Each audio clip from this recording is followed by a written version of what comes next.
Le commencement de l'espoir. Découvrir la promesse de Matthieu, chapitre 1. Le premier chapitre de l'Évangile selon Matthieu. Un chapitre court, dense, rempli de noms. Des noms qui résonnent à travers les siècles. Des noms qui racontent une histoire. L'histoire du salut, l'histoire de l'amour de Dieu pour l'humanité. Imaginez un instant, vous ouvrez un vieux livre. Un livre précieux transmis de génération en génération.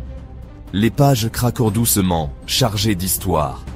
Vous commencez à lire, et les mots vous transportent dans un passé lointain, un passé qui éclaire votre présent et dessine votre avenir. C'est ce que nous propose Matthieu dans ce premier chapitre. Il nous invite à un voyage fascinant à travers les générations. Un voyage qui nous mène jusqu'à Jésus, le Messie tant attendu. Mais ce voyage ne se limite pas à une simple lecture historique. Chaque nom, chaque lien de parenté, chaque génération est une pièce d'un puzzle qui révèle la grandeur du plan divin. Un plan d'amour, un plan de rédemption, un plan d'espérance pour tous. Le fils de David, le fils d'Abraham. Une lignée riche d'histoire et de promesses. Livre de la généalogie de Jésus-Christ, fils de David, fils d'Abraham. Matthieu 1, 1.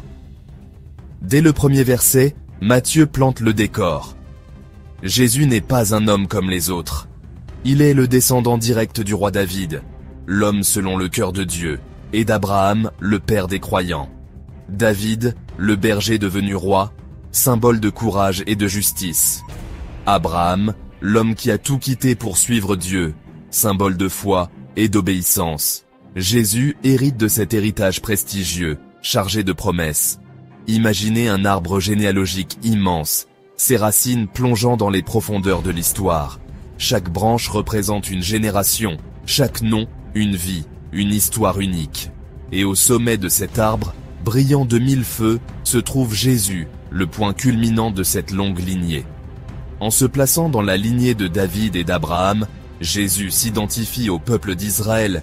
Il s'approprie son histoire, ses joies, ses peines, ses espérances. Il vient accomplir les promesses faites aux patriarches, les promesses d'un royaume de paix, de justice et d'amour. Des pères et des mères d'exception. L'humanité de Jésus révélée à travers ses ancêtres. La généalogie de Matthieu ne se contente pas d'énumérer des noms. Elle nous présente des hommes et des femmes de chair et d'os, avec leurs forces et leurs faiblesses. Des rois puissants, des bergers humbles, des femmes courageuses, des hommes pécheurs. On y trouve Salomon, le roi sage, mais aussi Manassé, le roi impie. On y trouve Ruth, la Moabite fidèle, et Rahab, la prostituée au grand cœur. Des destins hors du commun, des vies marquées par la grandeur et la décadence, la fidélité et le pardon. Pourquoi Matthieu choisit-il de mentionner ces personnages controversés? Pour nous rappeler que Jésus est venu pour tous, sans exception. Il est le sauveur des rois et des bergers, des justes et des pécheurs. Il s'est fait homme parmi les hommes, partageant nos joies et nos souffrances. En contemplant la diversité des ancêtres de Jésus, nous sommes invités à reconnaître notre propre humanité, avec ses imperfections et ses aspirations. Nous sommes appelés à accueillir la grâce de Dieu qui se manifeste dans nos faiblesses et nous transforme de l'intérieur.